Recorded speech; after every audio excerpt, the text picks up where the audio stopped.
India voice, आपकी सोच, आपकी आवाज।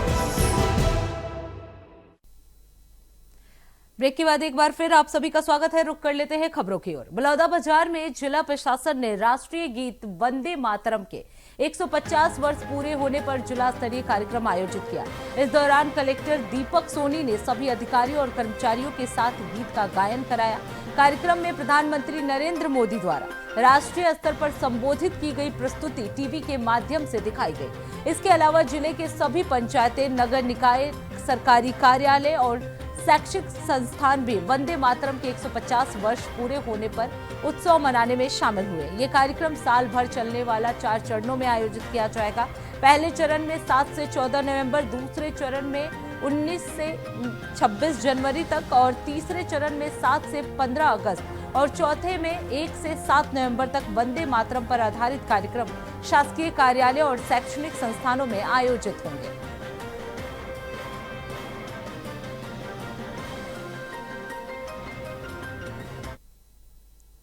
अब रुक कर लेते हैं अगली खबर की। रायपुर में उप मुख्यमंत्री अरुण साव ने आज रेडियो पर बस्तर ओलंपिक 2025 से जुड़ी जानकारी दी। बस्तर ओलंपिक के तहत पहले विकास खंड स्तर की प्रतियोगिताएं शुरू हो चुकी हैं। इसके बाद जिला स्तर और संभाग स्तर की प्रतियोगिताओं का भी आयोजन किया जाएगा। आपको बता दें, इस बार बस्तर ओलंपिक में 3,91,000 से अधिक प्रतिभागियों ने पंजीकरण कराया और इसकी जानकारी उप मुख्यमंत्री साव ने दी है।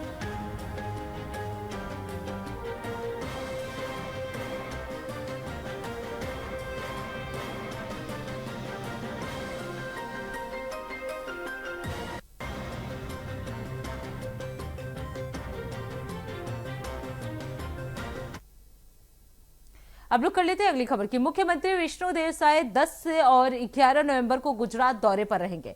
ये दौरान वो गुजरात में आयोजित होने वाले इन्वेस्टर कनेक्ट मीट में शामिल होंगे। कार्यक्रम के दौरान मुख्यमंत्री साय विभिन्न उद्योगपतियों, निवेशकों से मुलाकात करेंगे और छत्तीसगढ़ की नई उद्योग नीति के तहत निवेश के अवसरों पर चर्चा करेंगे। ये बैठक राज्य में उद्योगों को बढ़ावा देने और निवेश आकर्षित करने की दिशा में अहम कदम माना जा रहा है। मुख्यमंत्री साय उद्योगपतियों के साथ रणनीतियों पर विचार विमर्श करेंगे ताकि छत्तीसगढ़ में रोजगार और आर्थिक मदद बढ़ सके।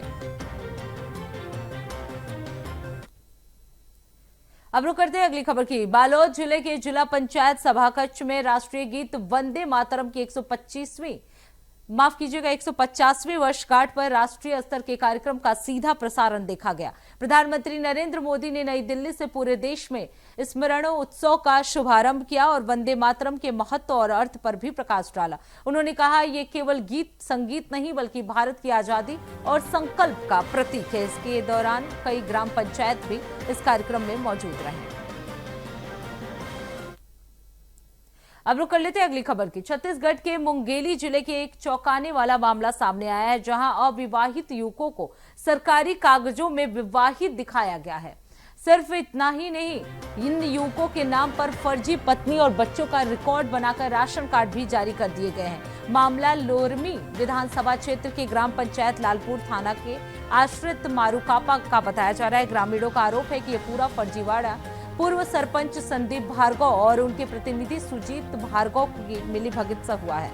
बताया जा रहा है कि फर्जी दस्तावेज तैयार कर इन राशन कार्डों के जरिए सरकारी खाद्यान्न की हेराफेरी की गई है। जांच में सामने आया कि जिन युवकों की शादी तक नहीं हुई, उनके राशन कार्डों में पत्नी और बच्चों के नाम जोड़े गए हैं। ग्रामीणों ने इस मामले की शिकायत संबंधित विभागों में की थी और निष्पक्ष जांच की मांग की है। फिलहाल प्रशासनिक स्तर पर मामले की जांच पड़ताल की जा रही है।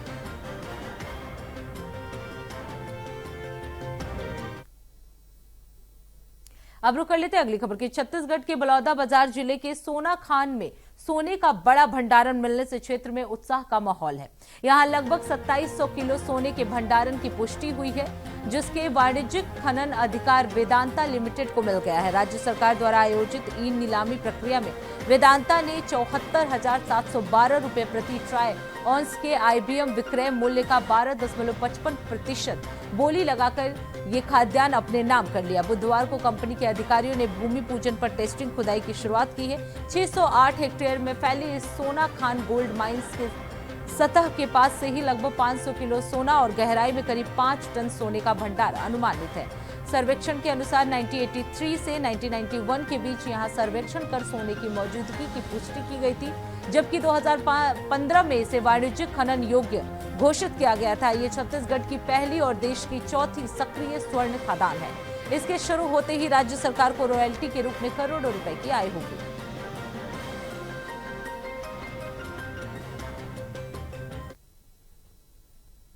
अब रुक कर लेते हैं अगली खबर की। गोरेला पेंड्रा जिले के एक सप्ताह पहले घर में फांसी पर लटके 10 वर्षीय बालक के शव के मामले में मरवाही पुलिस की बड़ी सफलता मिली है। आपको बता दें, बालक के शरीर पर संदिग्ध निशानों के मिलने और पोस्टमार्टम रिपोर्ट के आधार पर पुलिस ने तफ्तीश तेज कर दी है। जांच में चौंकाने वाला खुलासा हुआ कि मृतक के रिश्ते में भाई लगने वाले युवक ने बालक के साथ अप्राकृतिक कृत्य किया है और साक्ष्य छिपाने के लिए उसे फांसी पर लटका दिया।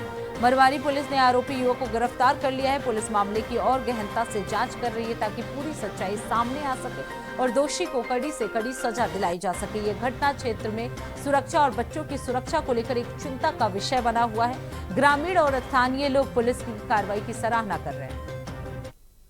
थाने में सूचना मिली, मरवारी थाना क्षेत्र के गांव में 10 वर्षीय बालक के फांसी के फंदे पर लटके होने की सूचना मिली थी। इस सूचना पर तत्काल यहां से मरवाही थाने की टीम गई थी, जिसको प्रथम दृष्टया मामला संदेहास्पद लगने के कारण उन्होंने तत्काल इसकी सूचना वरिष्ठ अधिकारियों को दी और इसके बाद इसमें वरिष्ठ अधिकारियों के साथ में फॉरेंसिक की टीम मौके पर जांच करने पहुंची।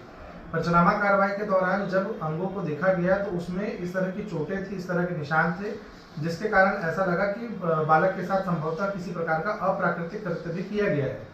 इसको लेकर के तत्काल पुलिस अधीक्षक महोदय को इसके हालात से अवगत कराया गया, जिस पर उन्होंने पोस्टमार्टम के लिए जिला स्तर पर डॉक्टरों की टीम एक तैयार की गई और जिसमें डॉक्टरी पैनल के द्वारा इसका पोस्टमार्टम करवाया गया। पोस्टमार्टम कराने के दौरान जो बातें सामने आई उसके आधार पर मामला जो पहले आत्महत्यात्मक प्रवृत्ति का फ्रेम किया गया था वह हत्यात्मक होने का।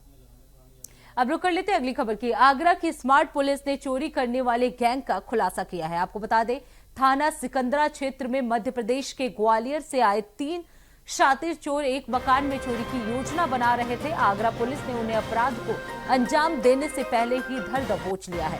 यही है स्मार्ट पुलिसिंग की खासियत, अपराध होने से पहले ही कार्रवाई करना। आपको बता दें, आरोपियों के कब्जे से एक तमंचा, 2 जिंदा कारतूस और चोरी में इस्तेमाल होने वाली सामग्री जो है वो बरामद की गई है। स्मार्ट पुलिसिंग का मकसद सिर्फ अपराधियों को पकड़ना नहीं बल्कि अपराध की योजना को रोकना और शहर की सुरक्षा बढ़ाना है। एसीपी अक्षय महादिक ने बताया कि ये कार्रवाई आगरा पुलिस की चुस्ती और समय पर जानकारी मिलने की वजह से संभव हुई है। इस तरह की कार्रवाई से नागरिकों में सुरक्षा का भरोसा और अपराधियों में डर बनता है। श्रीमान पुलिस आयुक्त महोदय वो डीसीपी सिटी के निर्देशन में जो हमारी सर्कल हरिपर्वत में दिन रात चेकिंग चलती रहती है। इसी दौरान रात की जो चेकिंग चल रही थी थाना सिकंदरा क्षेत्र में, थाना सिकंदरा क्षेत्र में जब चेकिंग चल रही थी तब मुखबिर द्वारा एक सूचना मिली थी हमारी पुलिस टीम को कि कुछ चोर जो है कुछ चोरी करने की फिराक में कहीं जा रहे हैं। तो इसी क्रम में इन लोगों ने अपनी टीमें बनाई थी और उनको 3 अभियुक्त इन लोगों ने पकड़े, जिनका एक प्लान था कि किसी बंद मकान के दरवाजा वगैरह तोड़ के चोरी करने का इनका प्लान। इससे पहले कोई आपराधिक रिकॉर्ड इनका इससे पहले भी चोरी करना है? ये जो 3 अभियुक्त है इसमें एक का नाम मनोज है, एक दूसरा अमर राठौर है और तीसरा प्रमोद यादव। इन तीनों के ऊपर पहले से आपराधिक इतिहास रहा है। खास करके ये जो मनोज है इसके कम से कम 12 मुकदमे इसके ऊपर पहले से लिखे जा चुके हैं और इसके ऊपर गैंगस्टर एक्ट के अंदर भी कार्रवाई। अब रुक कर लेते हैं अगली खबर की। ग्राम घाट बर्रा में कोल खनन कंपनी द्वारा सैकड़ों वर्ष पुराने साल के पेड़ों को बेतहाशा कटाई की जा रही है। आज दर्जनों पेड़ काटे गए हैं, लेकिन फोटो और वीडियो में वन अमला का कोई प्रतिनिधि नजर नहीं आ रहा है। ग्रामीणों ने आरोप लगाया कि ये कटाई नियमों के विरुद्ध तरीके से की जा रही है। कंपनी ने कटाई के लिए अपने बुलाए गए लोगों के माध्यम से इलेक्ट्रिक आरा का उपयोग किया है। आपको बता दें, कटाई की कोई जानकारी अधिकारियों को नहीं थी। वो दिन रात हाथी भगाने की ड्यूटी में व्यस्त थे। उत्पादन रेंजर फेंकू चौबे ने भी कहा कि कटाई की जानकारी उन्हें नहीं थी। ग्रामीणों ने सरकार और संबंधित अधिकारियों से हस्तक्षेप करने और पेड़ों की कटाई रोकने की मांग की है। ये मामला स्थानीय पर्यावरण और वन संरक्षण की दृष्टि से गंभीर चिंता का विषय बना हुआ है।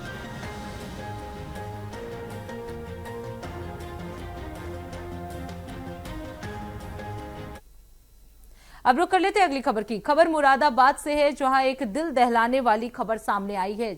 सदर कोतवाली इलाके में बुद्ध बाजार में चोरी के शक में एक युवक को भीड़ ने बेरहमी से पीटा। घटना का वीडियो सोशल मीडिया पर तेजी से वायरल हो गया है, जिसमें युवक को सरेआम सड़क पर बुरी तरह से मारा जाता दिखाई दे रहा है। मुरादाबाद के बुद्ध बाजार में ये घटना दिन दहाड़े हुई। वीडियो में साफ देखा जा सकता है कि एक युवक को भीड़ ने पकड़ लिया है और बुरी तरह पीटना शुरू कर दिया है। वो बार बार माफी मांगता रहा, लेकिन किसी ने उसकी एक ना सुनी। कई लोगों ने कानून को अपने हाथ में लेते हुए युवक पर लात घूंसे बरसाए। इस दौरान वहां मौजूद कुछ लोग वीडियो बनाते रहे, लेकिन किसी ने उसे बचाने की कोशिश नहीं की। चोरी के आरोप में इस युवक को बेरहमी से पीटा गया है।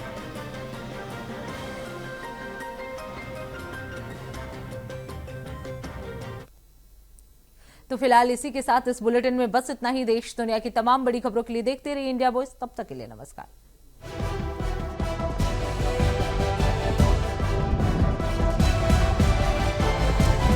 इंडिया वॉइस, आपकी सोच, आपकी आवाज।